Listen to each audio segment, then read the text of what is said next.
Good morning, ICMA. I hope you are enjoying the conference so far in Pittsburgh.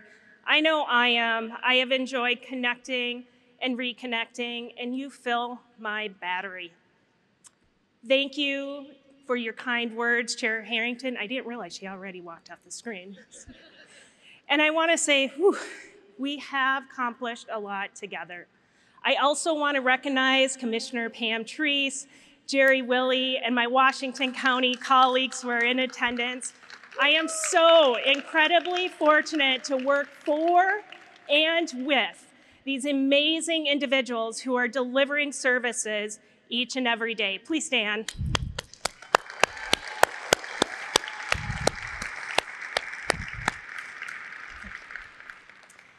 I want to take a moment, and by the way, I may cry a bit, so bear with me. I want to take a moment to express my deep gratitude to my husband, Sean, my son, Liam, and my daughter, Claire. Without your love and support, I wouldn't be here today. You are my strength, my foundation, and my greatest joy.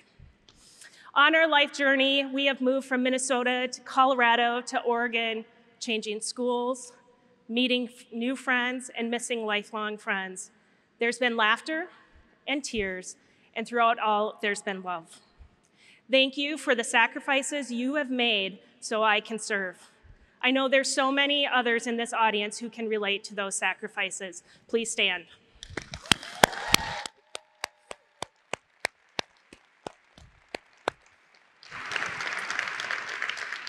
I love ICMA. I am ICMA, you are ICMA, we are ICMA. I love ICMA because members matter. It is an honor and privilege to stand before you today as the 110th ICMA president, the 6th woman to serve, and the only woman to serve as president while still having kids in school. I have served cities and counties in the Midwest, the Mountain Plains, and the West Coast, and I look forward to serving alongside my executive board colleagues and our first executive board member from Africa. This executive board and ICMA staff have a lot to accomplish this year. Thank you to my amazing board colleagues, ICMA staff. I look forward to working in partnership with you. If you're an executive board member or ICMA staff, please stand so you can be recognized.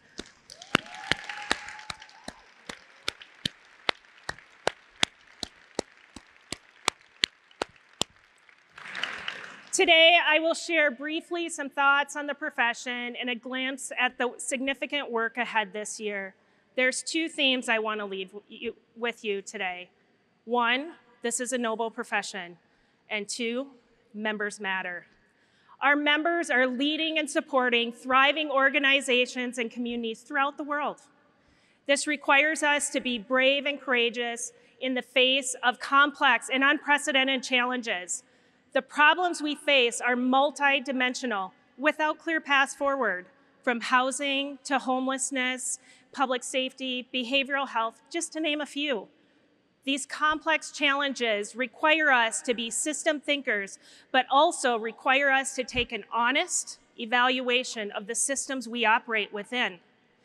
This requires us to look outside of our jurisdictional boundaries, examine the way we deliver services, and truly listen to those that are most impacted. It requires us to call more community voices into our conversations and reflect on our own biases. This work is the work that needs to be done to ensure that we are leveraging every opportunity to connect, learn, and grow. We play a critical role in building and maintaining trust among staff, elected officials, and members of our community. We carry the heavy weight and enormous responsibility of building and fostering vital partnerships while our resources are strained and depleting. And it is us who have devoted our professional lives to this vital role of government service. This is a noble profession. This is noble work. It is connected to a deeper and profound purpose. This is at the heart of our work, and we, as ICMA members, do it day in, day out across the globe. We don't just manage villages, townships, cities, or counties. We are shaping communities, influencing the future, and ensuring vitality, where all have opportunities to thrive. We don't do it for the personal glory or the recognition. 2024 is the 100-year landmark anniversary of this association. In 1924, the I in ICMA was adopted, as well as the adoption of the Code of Ethics. Valuing diverse perspectives, experiences, and partnerships, as well as strong grounding in what it means to be a steward of democracy, is at the core of what drives our professional roles. And I want to say, more than ever, I'm going to repeat this, more than ever, we need to model the civility and integrity we wish to see, lead with unshakable ethics, and nurture our own resilience. Members matter.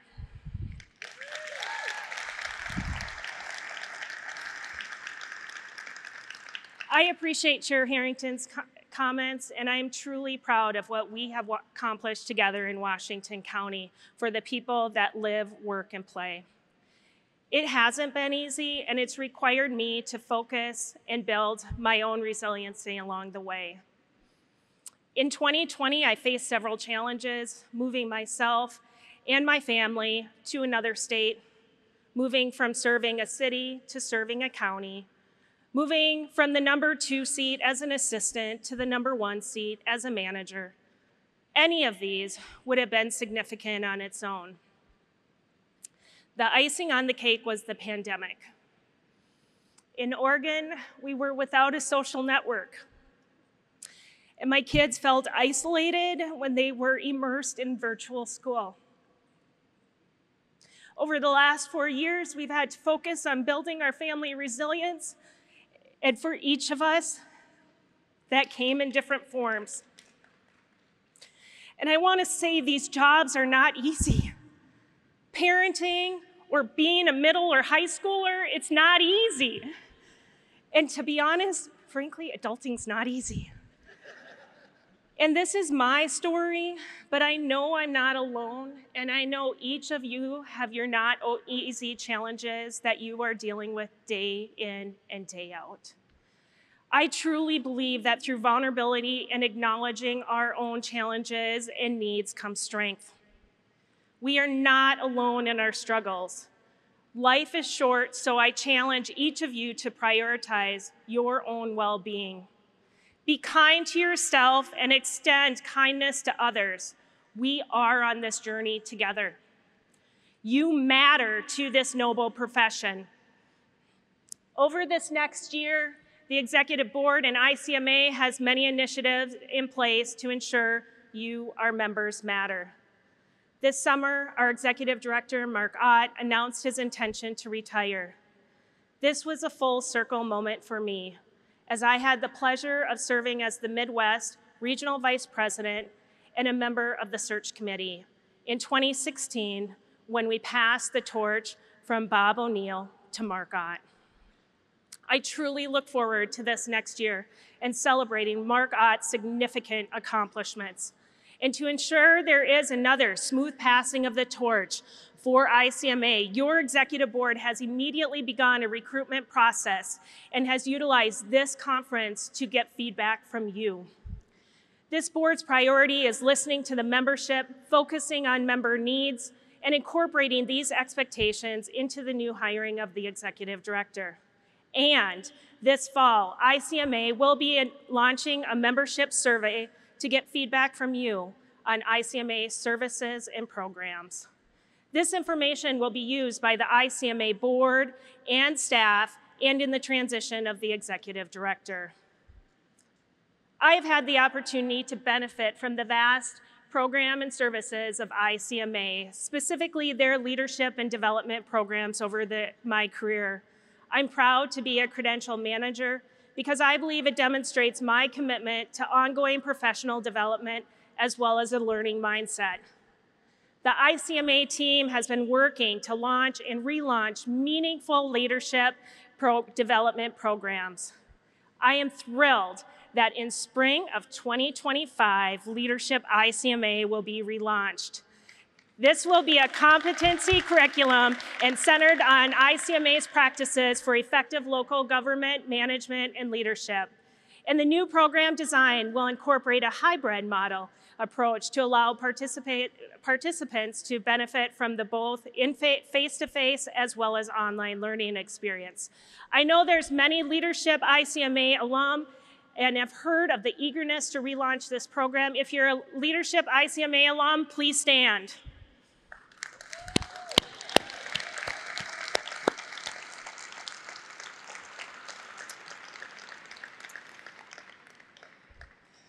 Leadership ICMA is just one of those programs that builds the pipeline of leadership in this noble profession.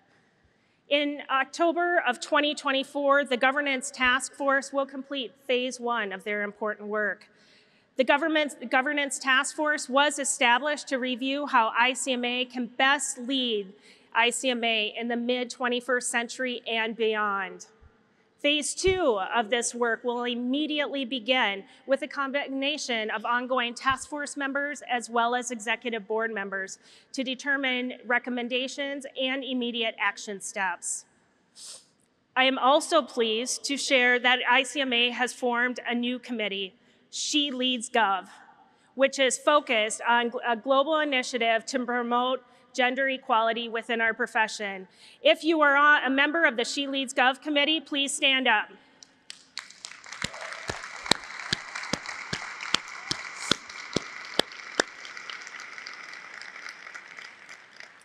I would not be here today in a position of leadership for ICMA or Washington County without the many women and men that believed in me and lifted me up throughout my career.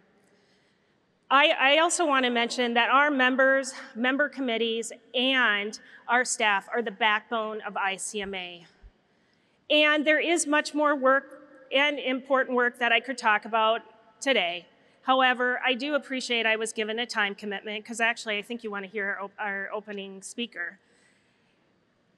I also want to share that this board is 100% committed to lifting up the messages that this is a noble profession and our members matter.